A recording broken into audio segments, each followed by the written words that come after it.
A veces los imperios no con un gran estruendo. A veces comienzan a perder el control en silencio. En los mermalos de los cales. En las miradas de desconfianza. En el momento en que la gente comhan deja de sentir miedo. Durante décadas. El poder imperial había dominado cada rincón de la vida. Sus leyes, sus funcionarios, sus soldados, y sus símbolos de autoridad estaban presentes en cada pueblo y cada mercado. Desde la capital hasta las regiones alejadas, el sistema parece sólido, organizado y permanente. Para muchos, la autoridad imperial no era realidad política. Era una parte inevitable del orden del mundo. Pero bajo esa apariencia de estabilidad, algo estaba cambiando.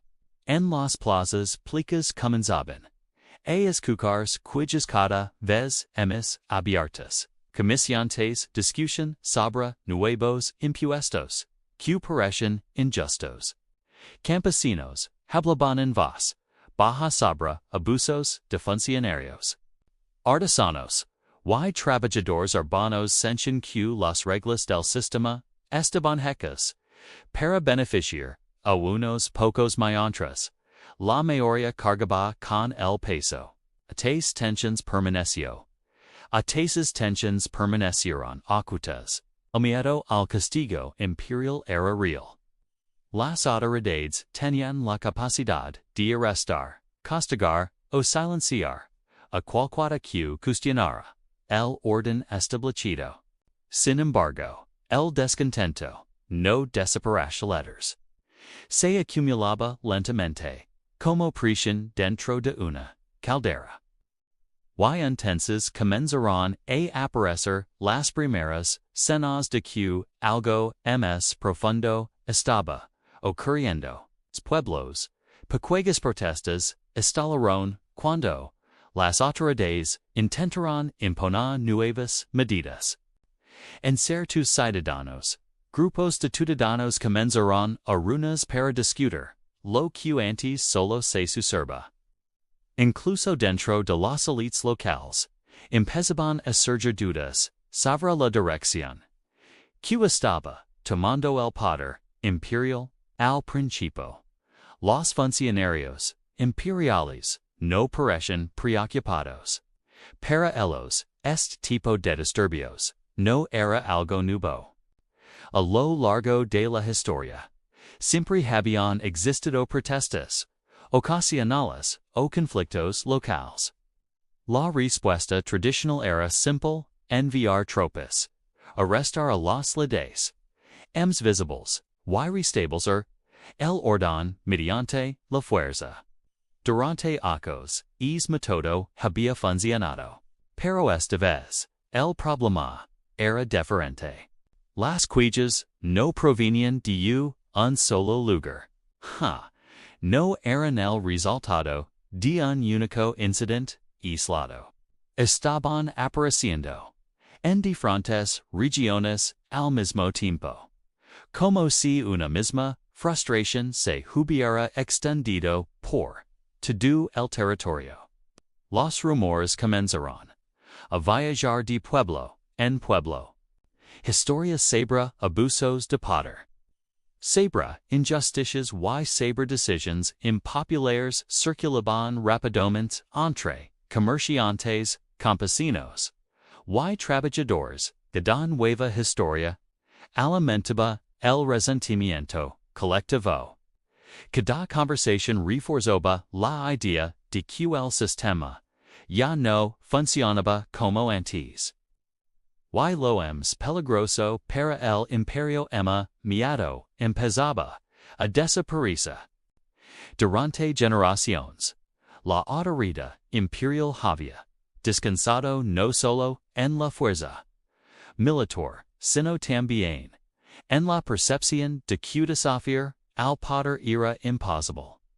Pero cuando la gente comienza a creer que el poder ye no es, invencible, todo cambia. En algunos lugares pequeños, actos de desafío comenzarán a multiplicarse, negarse, obedecer, ordenes, resistir, a los funcionarios. Cuestionar públicamente decisiones, que antes nadie se atrevía a discutir, pueblos, gobernadores y administradores imperiales, estas señales eran inquietantes. Los informes que legaban a los centros de poder hablaban de un ambiente cada vez más tenso. Las autoridades empezaban a notar que algo se estaba moviendo bajo la superficie. Aun así, muchos dentro del gobierno imperial seguían confiando en que la situación podía controlarse. Creían que bastaría con demostrar autoridad castigar unos cuantos agitados y recordar a la población quien estaba al mando. Desde su perspectiva, el sistema imperial había sobrevivido a crisis anteriores. No había razón para pensar que esto sería diferente, pero estaban equivocados. Lo que estaba ocurriendo no era simplemente una serie de protestas locales. Era el inicio de un proceso mucho más profundo, un levantamiento popular que comenzaba a tomar forma lentamente, un proceso que pondría a prueba la capacidad del imperio para mantener el control, y que demostraría algo que la historia ha revelado una y otra vez cuando el descontento de una población alcanza cierto punto. Incluso los imperios más poderosos pueden descubrir que su autoridad ya no es suficiente para mantener el orden. Detrás de cada levantamiento popular existe una historia más larga. Una acumulación silenciosa de tensiones que durante a veces décadas se van acumulando hasta que finalmente estallan. El caso de este levantamiento no fue diferente. Mucho antes de que aparecieran las primeras protestas abiertas, el imperio ya enfrentaba problemas profundos que lentamente estaban debilitando su control. Uno de los factores más importantes era la creciente desigualdad dentro del propio sistema imperial entero. En teoría, el imperio prometía orden, estabilidad y prosperidad. Esa prosperidad estaba distribuida de manera muy desigual. Las élites cercanas al poder, funcionarios, grandes comerciantes, terratenientes y administradores imperiales disfrutaban de privilegios que la mayoría de la población nunca podía alcanzar. Mientras tanto, campesinos, artesanos y trabajadores urbanos enfrentaban una realidad muy distinta. Los impuestos aumentaban con frecuencia. Las regulaciones comerciales favorecían a ciertos grupos privilegiados y muchas decisiones económicas eran tomadas lejos de las comunidades que realmente sufrían sus consecuencias.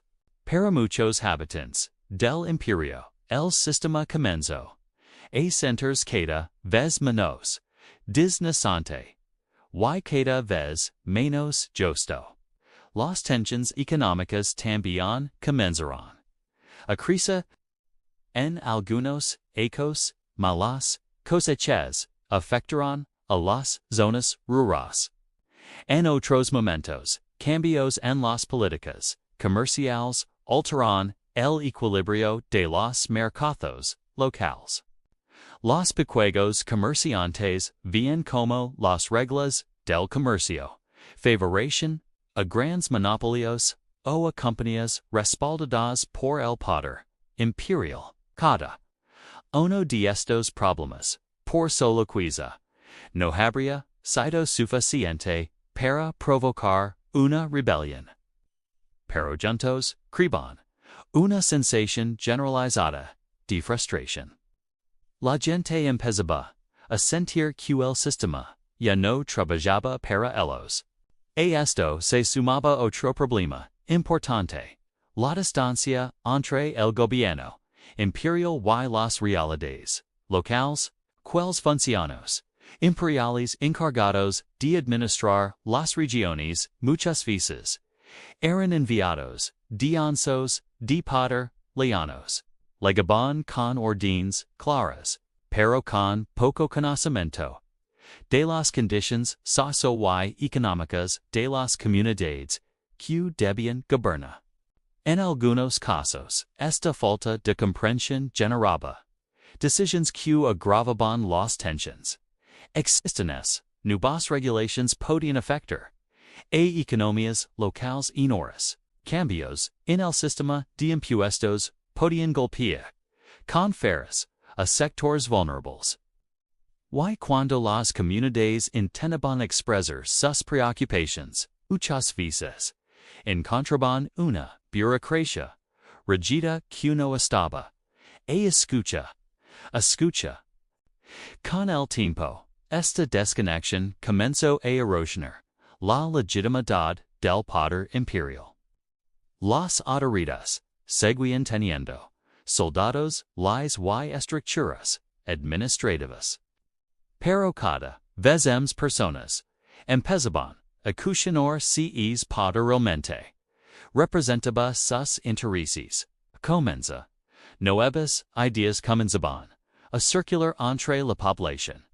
A través del comercio, los viajes y la comunicación entre distintas regiones. Las personas empezaban a compartir experiencias y opiniones sobre el gobierno imperial. Las conversaciones en mercados, tabernas y plazas públicas se convirtieron en espacios donde se discutía abiertamente lo que antes solo se comentaba en privado. Poco a poco, surgirán voces que comenzarán a articular el descontento colectivo.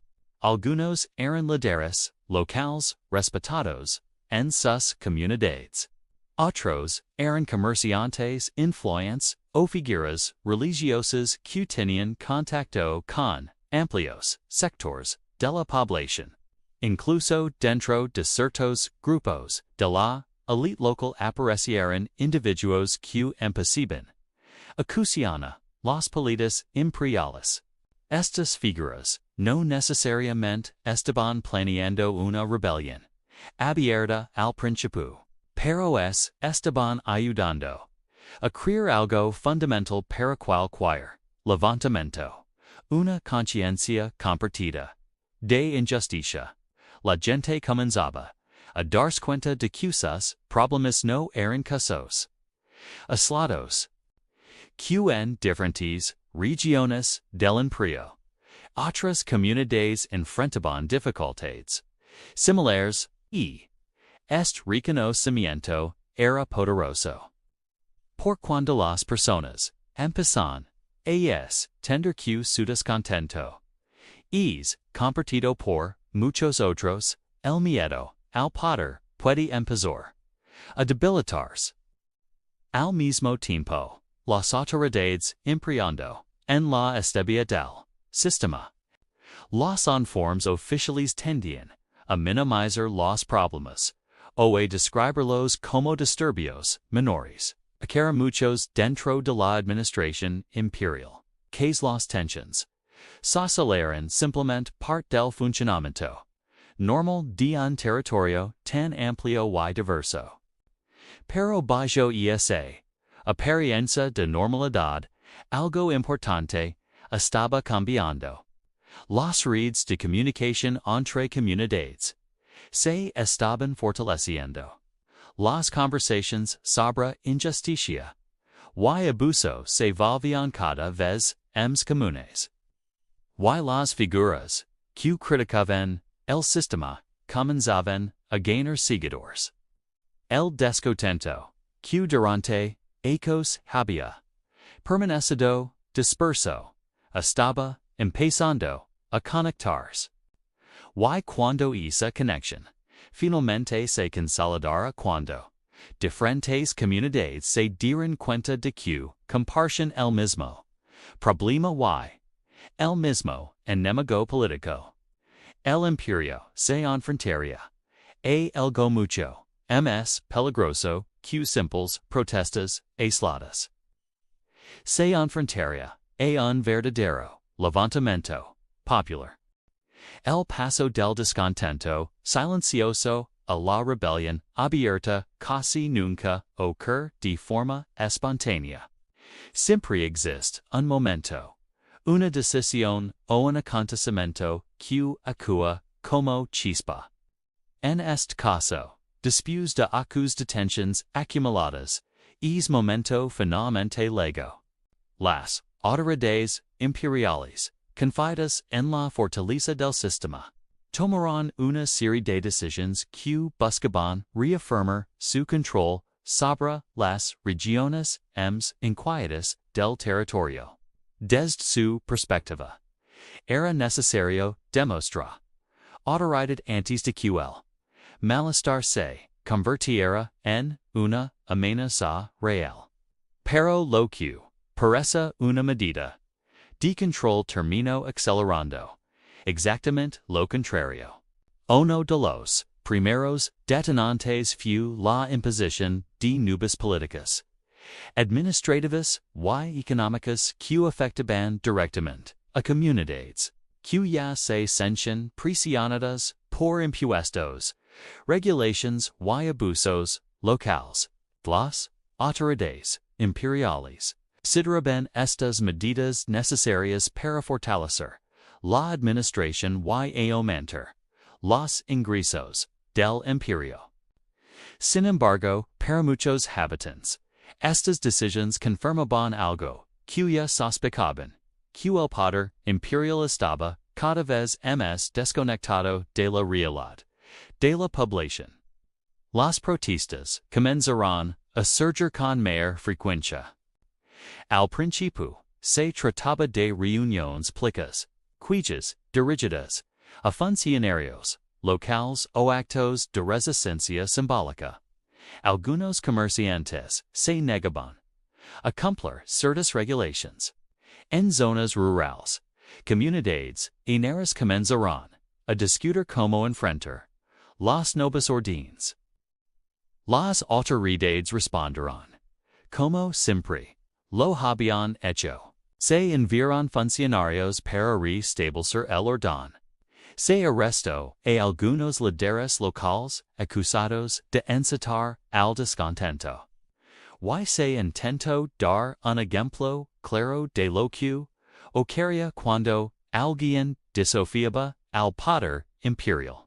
Pero, esta vez, la estrategia no funcionó como antes.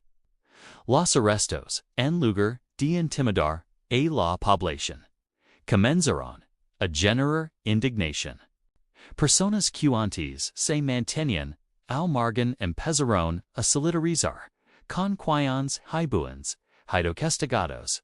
Los rumores sobre injusticias se difundían rápidamente entre pueblos y ciudades.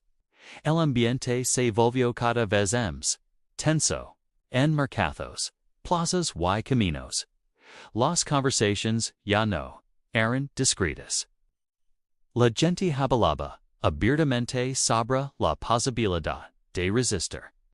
Algunos empezaron a organizar reuniones más secretas, donde se discutía algo que hasta ese momento parecía impensable: una oposición abierta al poder imperial. Fue en ese contexto cuando surgieron figuras clave.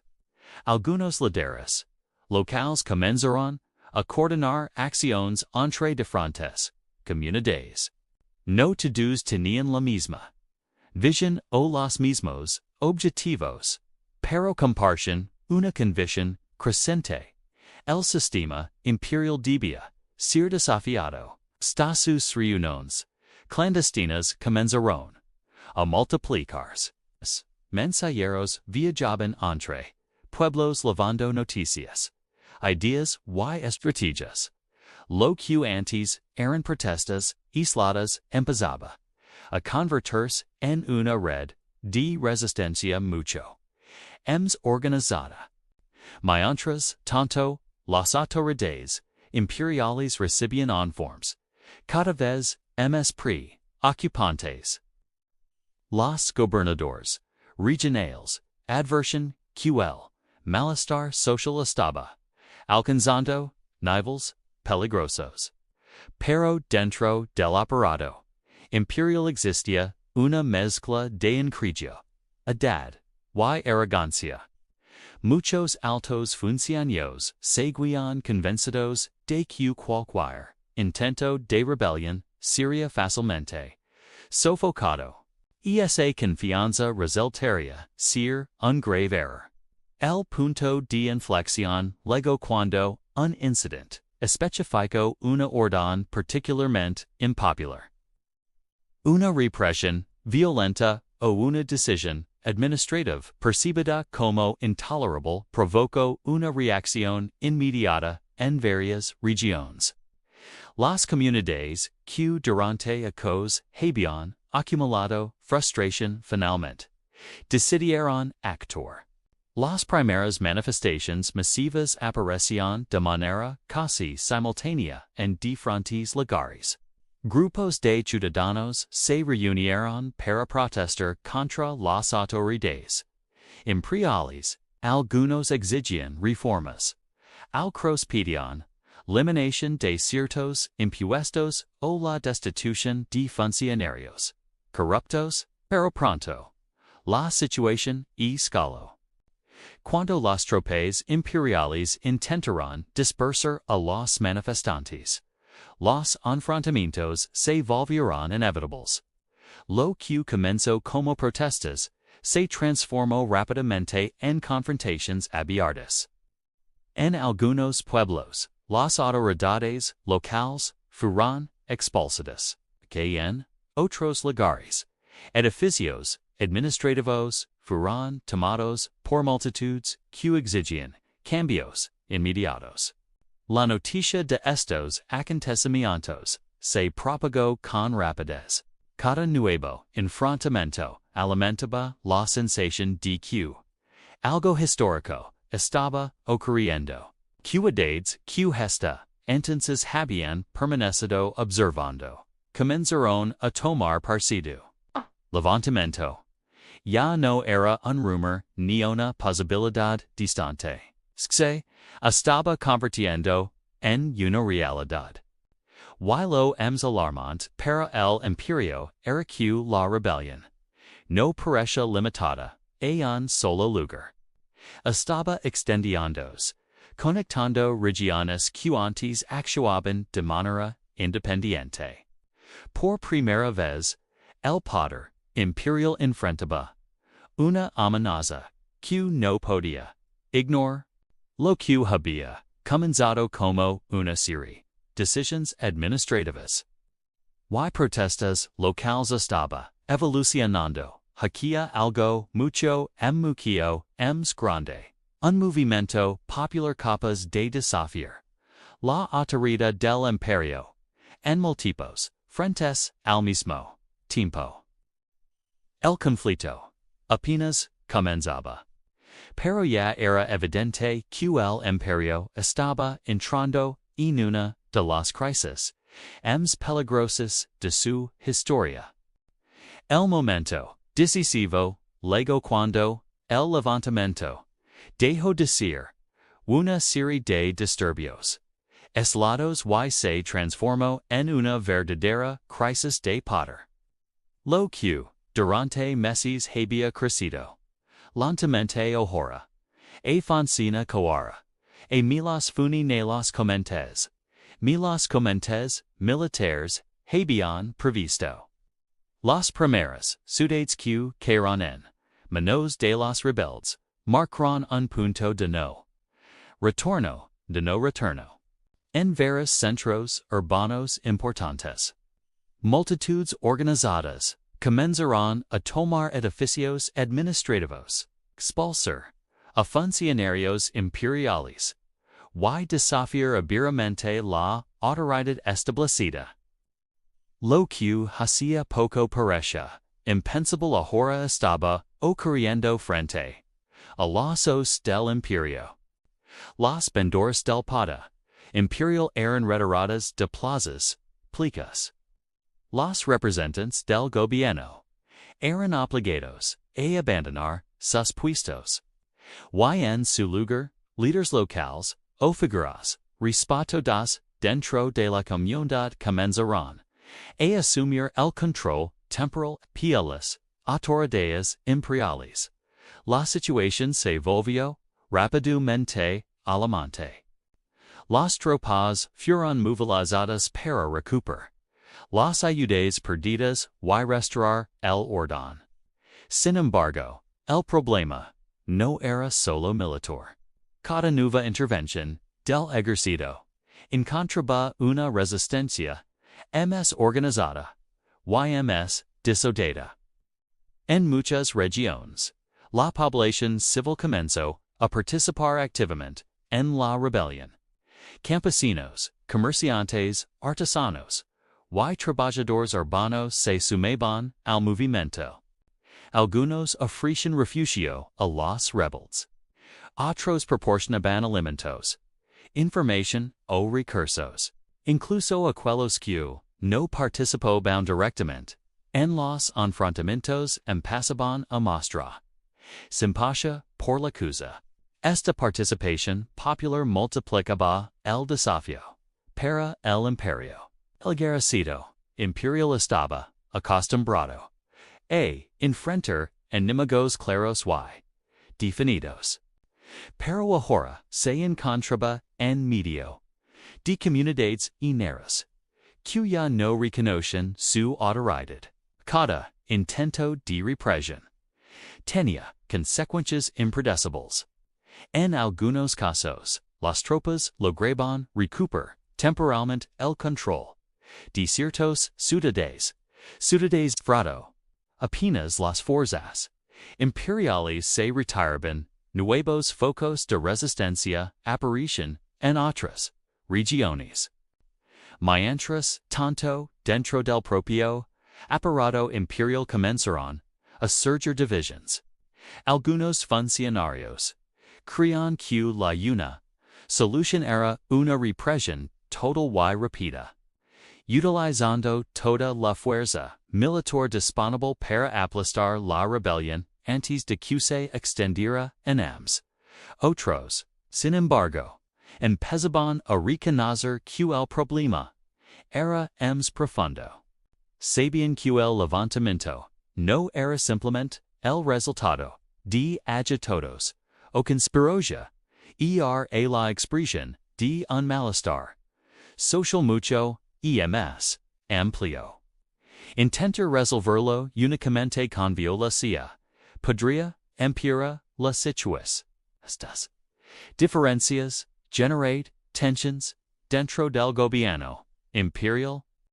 Mientras algunos comandantes exigían más tropas y medidas más duras, otros sugerían negociaciones o reformas que pudieran calmar el descontento. La falta de una estrategia clara comenzó a debilitar la capacidad de respuesta del imperio. Los rebeldes supieron aprovechar esa confusión. A medida que el movimiento se expandía, los líderes del levantamiento comenzaron a coordinar acciones entre diferentes. Las noticias de victorias contra las autoridades imperiales inspiraban a nuevas comunidades a unirse. La rebelión ya no era solo una serie de protestas, se estaba convirtiendo en un desafío directo al sistema imperial. Uno de los momentos más críticos llegó cuando una ciudad estratégica clave para el comercio, la administración o el control militar de la región cayó bajo control rebelde. Esta pérdida tuvo un impacto enorme el sola efecto, la logística del imperio, sino también su imagen de autoridad. Durante generaciones, el poder imperial había proyectado una imagen de invencibilidad, pero, ahora esa imagen comenzaba a resquebrajarse. Si una ciudad tan importante podía caer en manos de los rebeldes, che impedía que otras siguieran el mismo camino. El miedo comenzó a extenderse entre las autoridades imperiales. Los informes que llegaban a los centros de poder eran cada vez más preocupantes. En algunas regiones, los funcionarios locales abandonaban sus puestos por temor a represalias.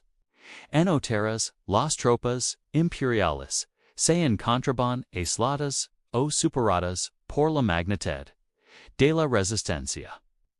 La situación estaba llegando a un punto crítico.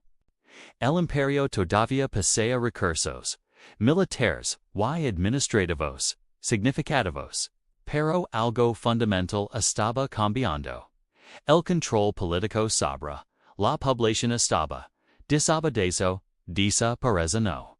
Y cuando un imperio pierde el control sobre las comunidades que gobierna, recuperar la autoridad se vuelve mucho más difícil que mantenerla.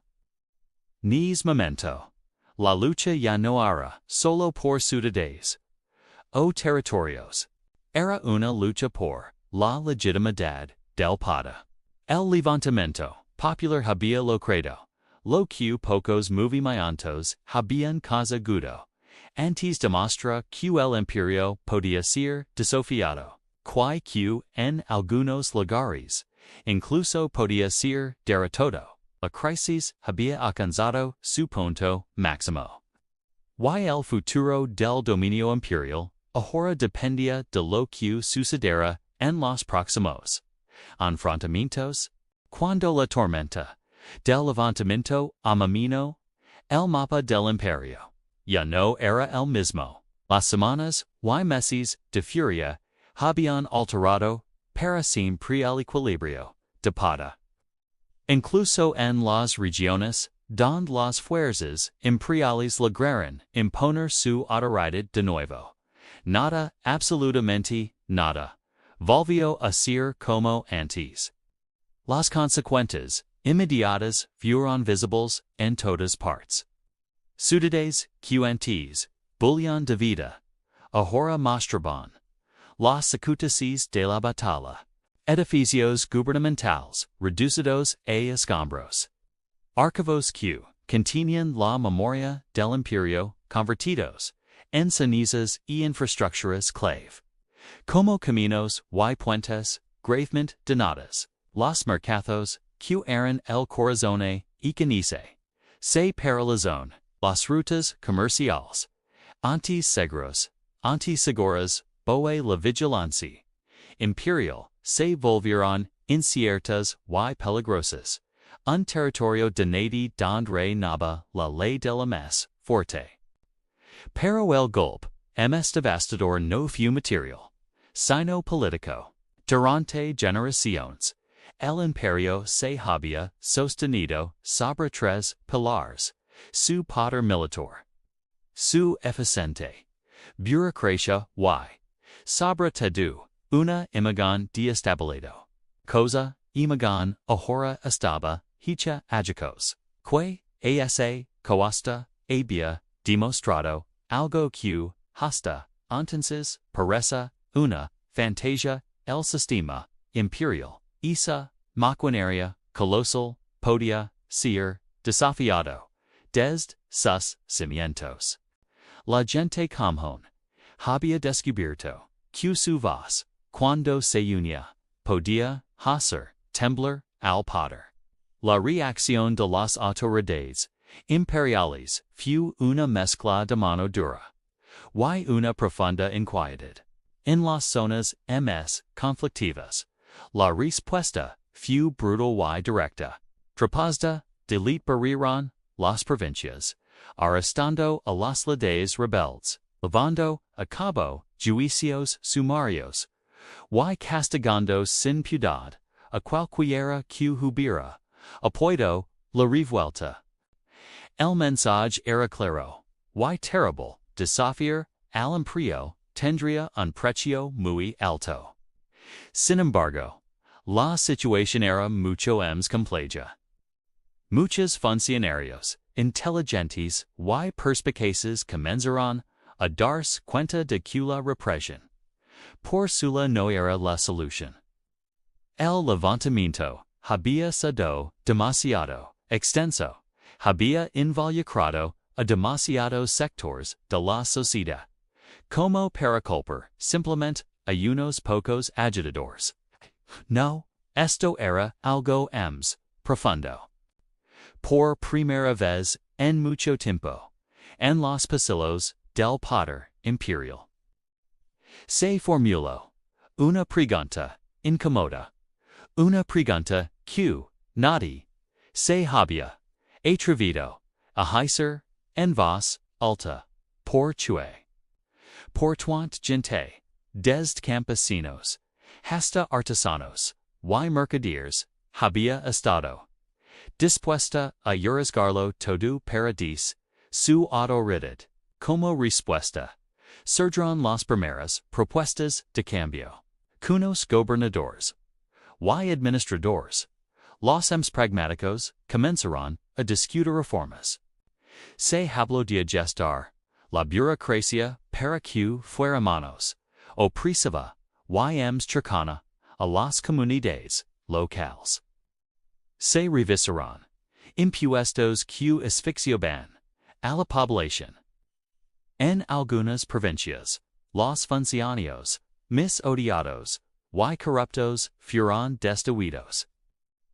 En un intento de calmar los ánimos y demostrar que el imperio escuchaba. Estas medidas no solucionaron todos los problemas de la noche a la mañana, pero sí demostraron algo fundamental.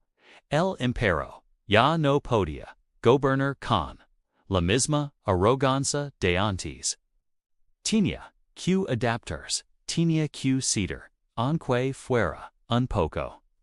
Al mismo tiempo dentro de las comunidades que habían protagonizado la revuelta, también se estaba gestando una transformación silenciosa pero poderosa.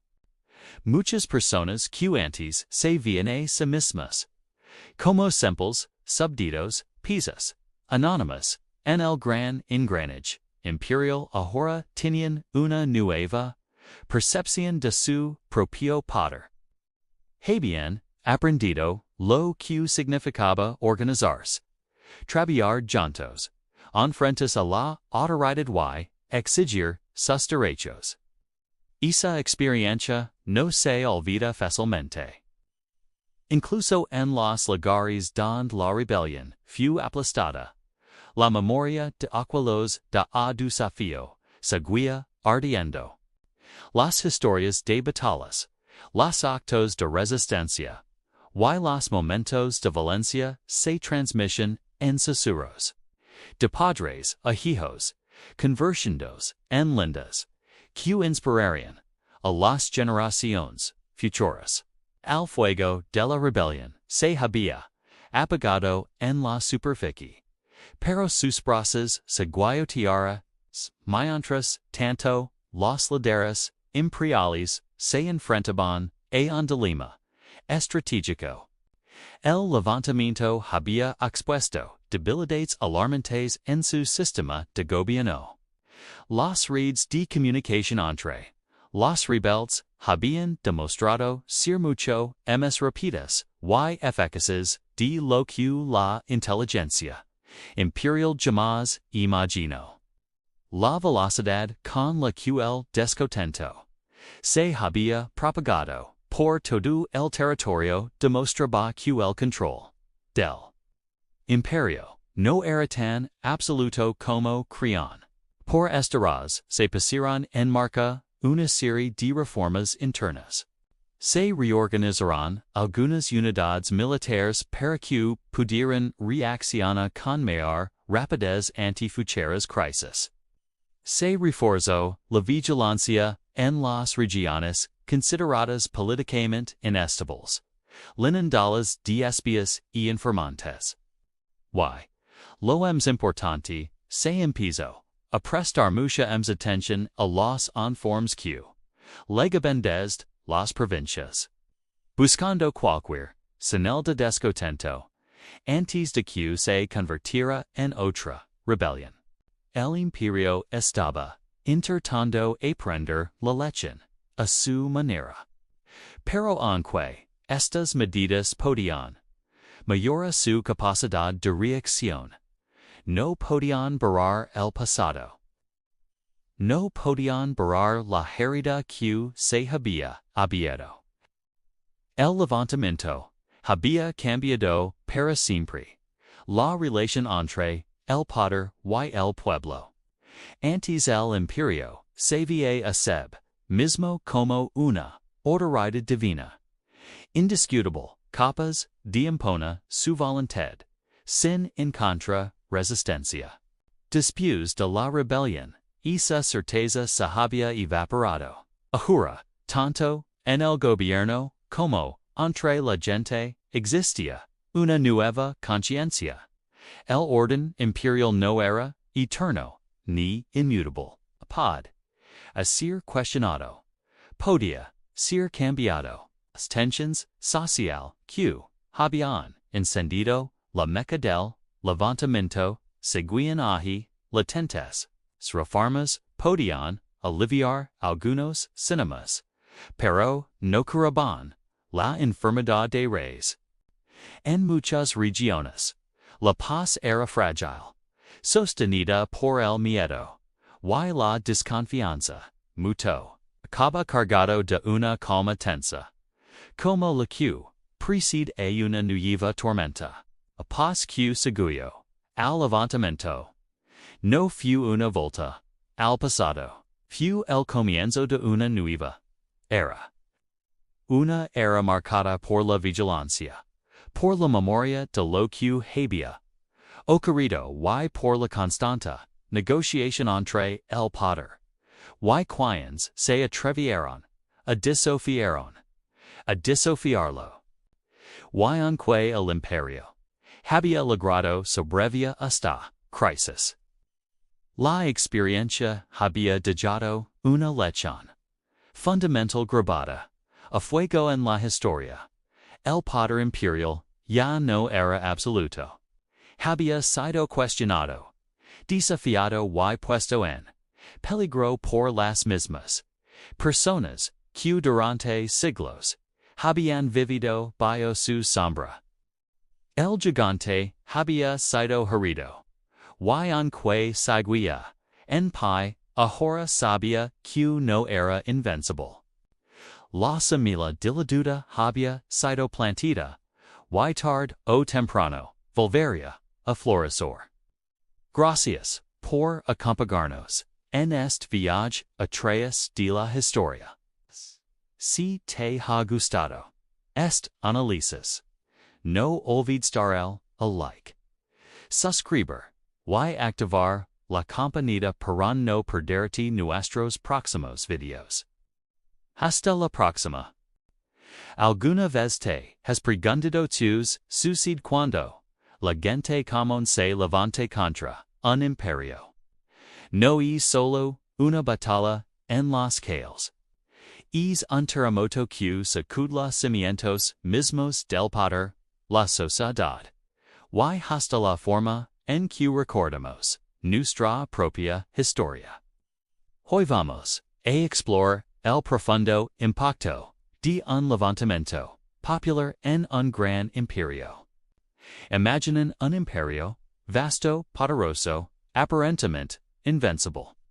Su estructura se basa en una jerarquía clara, el emperador en la cima, y el pueblo abajo sosteniendo todo el edificio.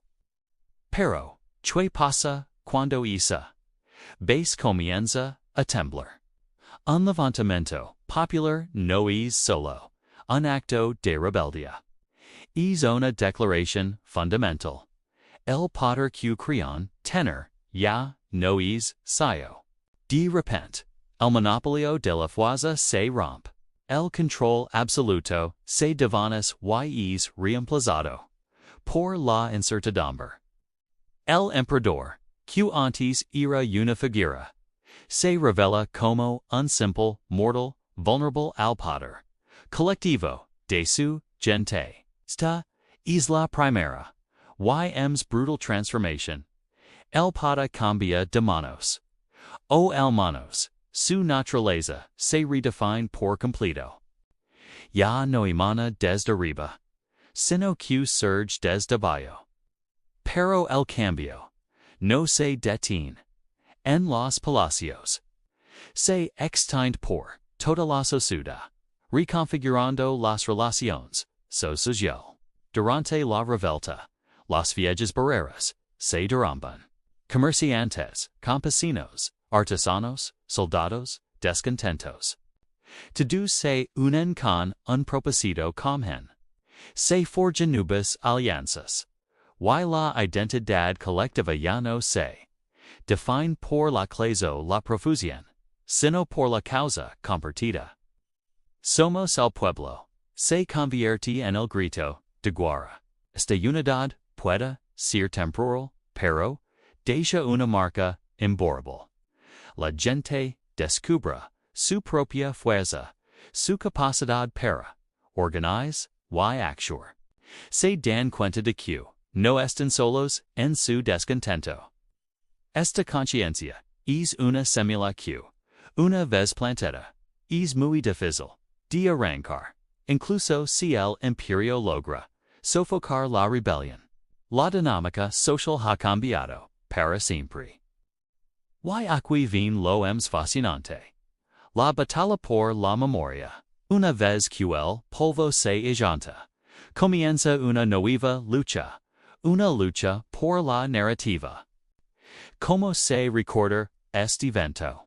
El imperio, si sobrevive, intentará pintar a los rebeldes como traidores, criminales o herejes. Crearán monumentos a la paz restaurada. Publicarán historias oficiales que borran la legitimidad de la revuelta y castigarán cualquier mención positiva del levantamiento. Su objetivo es claro. Controlar el pasado para asegurar el futuro, para que nadie se atreva a intentarlo de nuevo. Pero el pueblo tiene su propia memoria subterránea, transmitida oralmente en canciones, en historias, secretas contadas de padres a hijos. Los líderes de la revuelta se convierten en mártires, en héroes legendarios. Los lugares de las batallas se vuelven sagrados. Esta memoria colectiva, la historia de los vencidos, se convierte en una fuente de inspiración y resistencia para las generaciones futuras. Es una brasa que se mantiene viva, esperando el momento adecuado para volver a encenderse. Así, un levantamiento, incluso si fracasa militarmente, puede lograr una victoria cultural y simbólica duradera. Cambia el AD, un político de una nación. Pensamos en ejemplos históricos. La rebelión de Espartaco en la antigua Roma, aunque fue aplastada brutalmente, mas su historia resonó durante siglos como un símbolo de la lucha por la libertad contra la opresión. O las numerosas rebeliones campesinas en la China imperial, que a menudo condujeron a cambios de dinastía y redefinieron el mandato del cielo. Cada una de estas historias nos muestra que un imperio no es solo derrotado por ejércitos externos, sino que a menudo se desmorona desde adentro. En resumen, el impacto de un levantamiento popular es multidimensional. Transforma la distribución del poder, rompiendo la ilusión de control absoluto. Terra las dinámicas social, creando nuevas identidades. Y desencadena una guerra por la memoria, donde la historia oficial se enfrenta a la memoria popular.